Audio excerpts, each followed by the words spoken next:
أو كصيب من السماء فيه ظلمات ورعد وبرق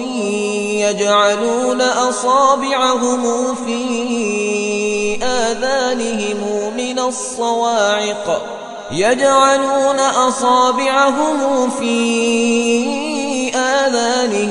من الصواعق حذر الموت والله محيط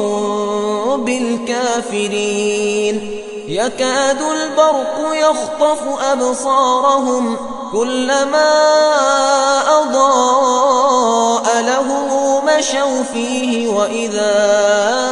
أظلم عليهم قاموا ولو شاء الله لذهب بسمعهم وأبصارهم إن الله على كل شيء قدير.